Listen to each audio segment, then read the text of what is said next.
The ANC's NEC meeting enters its second day with big debates around the Phala Phala report, its elections prospects and the state capture report expected to take place. Yesterday, the meeting heard a political overview from President Cyril Ramaphosa, which includes some of his views on the Phala Phala farm robbery.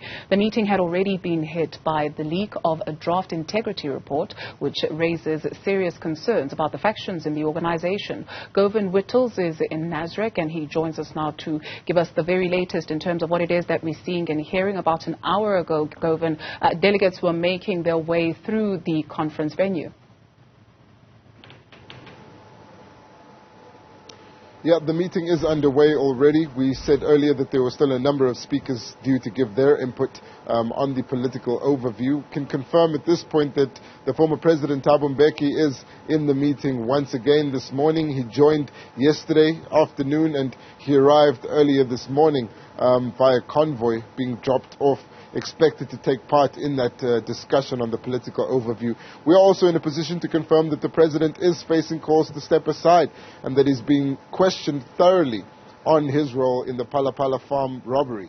The President telling the members of the NEC yesterday that he's provided a lot of details to the Parliament's independent panel investigating the Phala Phala farm theft, and also saying that he's been selling buffaloes for years, but also denying that there was any criminal case that would essentially merit a finding against him, saying it wouldn't come to much.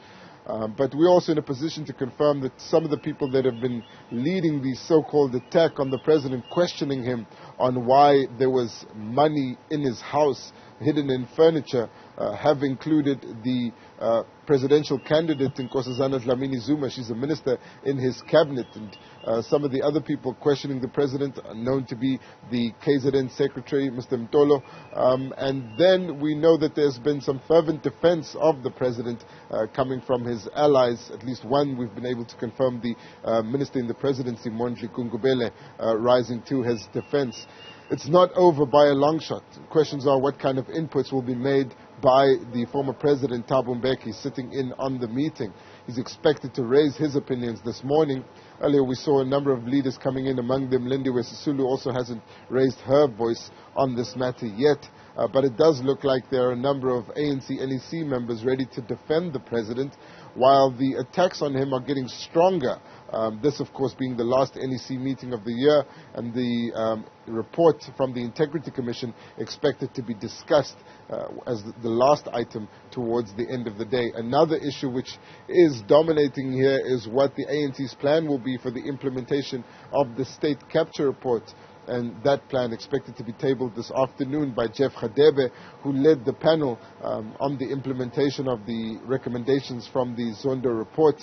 Newzroom Afrika understanding that one of them would be the reconfiguration of the deployment committee, which of course was mentioned by the Chief Justice in his state capture report.